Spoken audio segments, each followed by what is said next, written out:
Every year, the last Saturday of summer belongs to my Uncle Frank's backyard. It's a family tradition: sunburns, too much food, lawn chairs that sink into the grass, and the familiar noise of 3 generations trying to outtalk each other. It's the kind of day that makes you feel rooted, like the world outside doesn't matter. That's where this story starts, on a day when everything felt solid. I was flipping burgers at the grill, beer in hand, sun on my back, and the woman I loved a few feet away, laughing with my cousins. Her name's Evelyn. We'd been together 2 years, living in the house I bought just over a year ago. She was bold, electric, always the loudest voice in the room. The kind of person people gravitate toward. My family adored her. Honestly, I did too. The conversation near the deck drifted toward weddings. Someone famous had just gotten engaged, and one of my cousins asked Evelyn when we were going to make it official. I wasn't paying close attention until I heard her voice rise above the others. "If we ever get married," she said loud and laughing, "he'll be lucky if I don't cheat."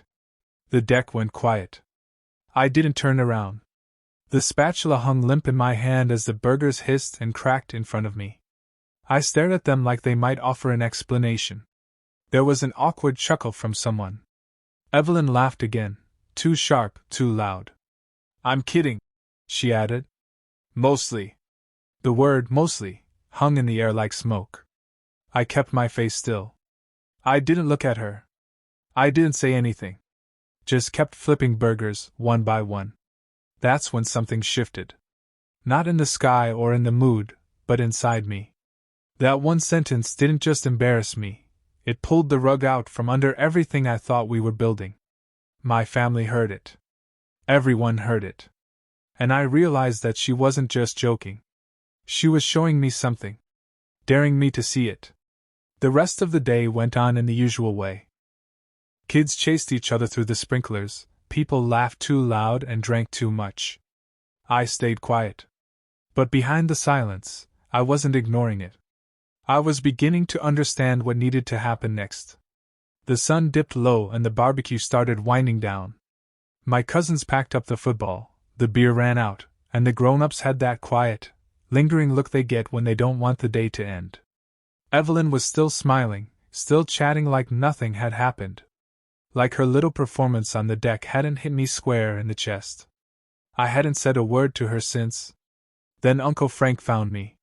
He didn't say much, just nodded toward the edge of the yard where it was quiet and dark. He's my dad's older brother. Retired cop. The kind of man who knows when someone's lying before they do. He'd seen things, real things, but he rarely talked about them. Which is why, when he did talk, you listened. We stood at the fence line, the hum of the party fading behind us. "I heard what she said," he said, voice low and steady. I didn't respond. I didn't need to. "You're a good man, Tom. Solid. You build things. You don't do chaos. That girl? She's all flash. Flash doesn't last." He glanced back at the house where Evelyn was laughing with my aunt, same wide smile as always. "You're angry," he said. "And I get it. You want to go home, call her out, blow it all up." I nodded. "Don't." He looked me in the eye hard. "That's exactly what she wants. A big messy fight. Drama. Tears. She apologizes, you forgive her, and then she knows she can say or do whatever she wants and you'll swallow it." I didn't say anything. I just stood there, waiting. A woman who jokes about cheating isn't joking. She's telling you something. Testing your boundaries. Seeing what she can get away with. So what do? You don't react. You don't rage. You don't argue. You go home, act like everything's fine. Let her relax. Let her feel safe. While she's doing that, you pay attention. Quietly. Carefully. Find out what's real. He clapped a hand on my shoulder. "You're a builder, Tom. Sometimes before you build, you've got to tear down what's rotten. But do it right. On your terms. Not hers." That night, I didn't confront Evelyn. I smiled, held her hand on the ride home, and started drawing up plans for the demolition. She curled into me that night like nothing happened. Head on my chest, hand on my stomach. I stared at the ceiling, wide awake, listening to her breathe. The woman I thought I'd spend my life with. The woman who laughed about cheating on me like it was punchline material. The next morning, she made pancakes. Kissed my cheek. Called me babe. It was surreal, how easily she slipped back into the role. How little remorse showed in her eyes. If anything, she seemed relieved. Like she thought the storm had passed. I smiled. I thanked her for breakfast. I kissed her back. And when she went to take a nap later that afternoon, I picked up her phone. We'd always had each other's passcodes. It was one of those modern relationship milestones, proof of trust. That trust, it turned out, was one-sided. I wasn't hunting for proof of cheating. Not exactly. I was looking for the seams in the story, where her words didn't match her actions. What I found was subtle, but clear. Call logs with no texts. Texts with large gaps. Deleted message threads with names I'd heard before, guys she called. Just friends. Too clean. Too intentional. No one scrubs their messages that neatly unless they have something to hide. But the real shift came when I found the group chat. The Escape Committee. That's what it was called. Her and 3 of her best friends. The further I scrolled, the colder I got. Post after post, joke after joke, about me.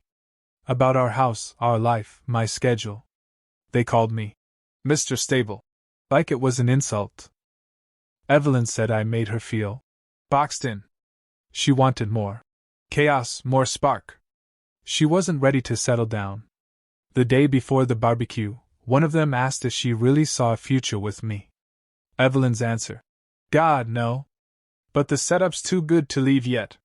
He's a safety net while I figure out what I want. And then, the line that stuck in my brain like a nail. He trusts me completely. I could probably cheat, and he'd never see it coming. My stomach turned. Uncle Frank was right. The joke wasn't a joke. It was a test. And I had just passed it in silence.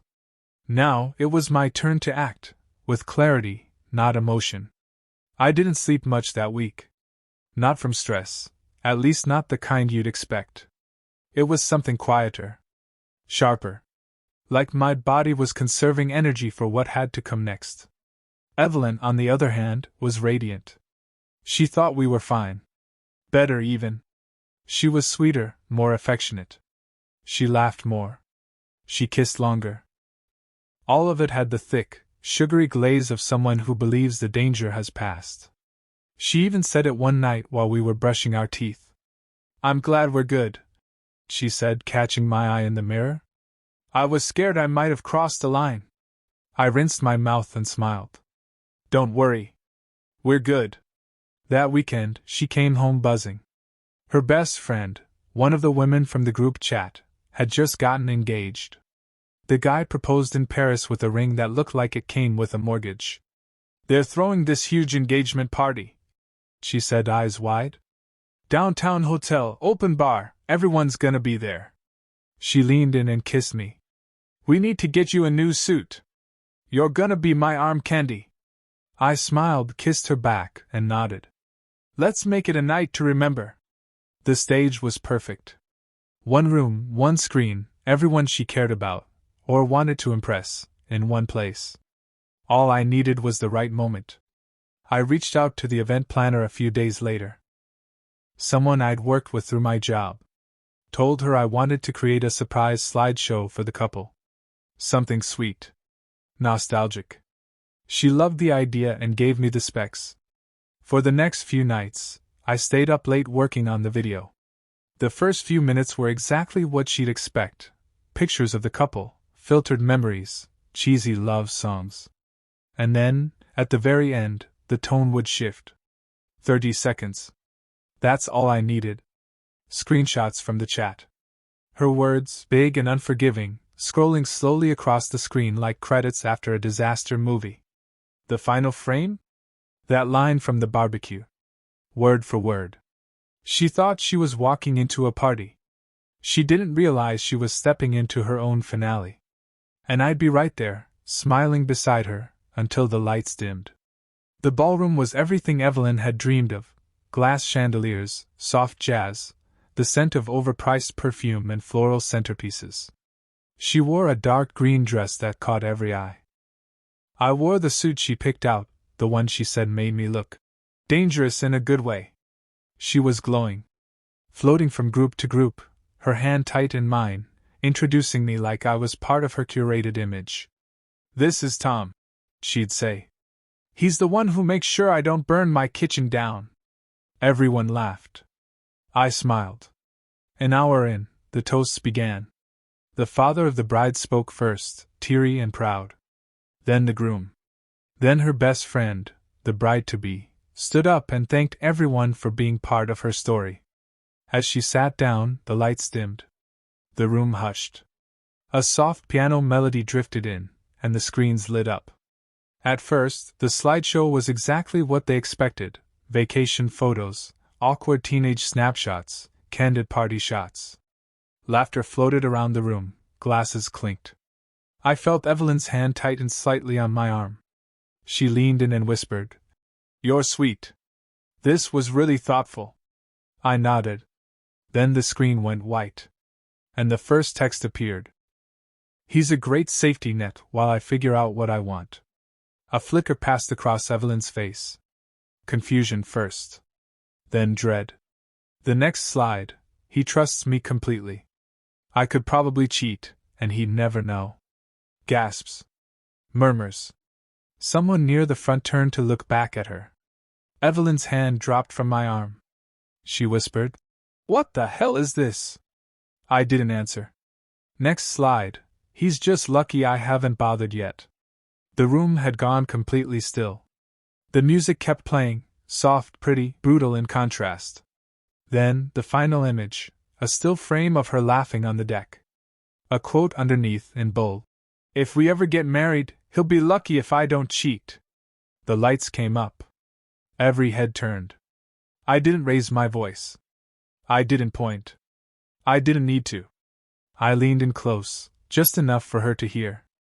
"The joke wasn't funny," I said. Then I stepped away from her, turned, and walked out through the ballroom doors. Not fast. Not dramatic. Just done. The silence behind me broke like glass. I didn't look back as the doors closed behind me. No applause. No explosion. Just a long silence and the soft echo of a life coming undone. Uncle Frank was waiting for me in the hotel lobby, sitting in a leather chair like he'd been there for hours. He didn't ask how it went. He didn't need to. He stood, clapped a hand on my shoulder, and said, "You look lighter."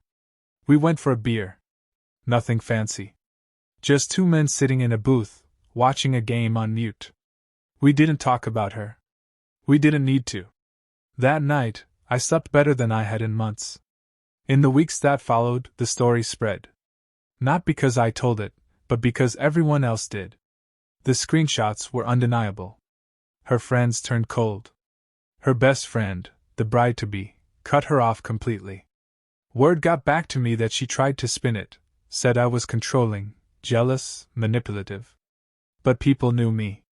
And more importantly, they'd seen her words with their own eyes. She moved out a few days later. I wasn't home. I had already packed her things and left them in the garage. Her dad came to pick them up. He didn't make eye contact. I didn't push it. Some things don't need to be said. I deleted the email she sent a month later, half apology, half blame, all noise. She mentioned Uncle Frank. Called him toxic. Said he poisoned me against her. That told me everything. She never understood what really happened. She thought I exposed her to get even. But I didn't do it for revenge. I did it because she looked me in the eye and said something cruel, and I believed her. That's the whole story. There's no twist ending. No new love interest waiting in the wings. Just me. A man who once mistook chaos for charm, who learned that loyalty without honesty is just a trap you build for yourself. I still see Uncle Frank every other Sunday. We fish. We don't talk much. Once out on the lake, he looked at me and said, You did it clean. No blood, no fire. Just truth. I nodded. And we went back to the water, calm and wide and deep, just like the life I'm building now.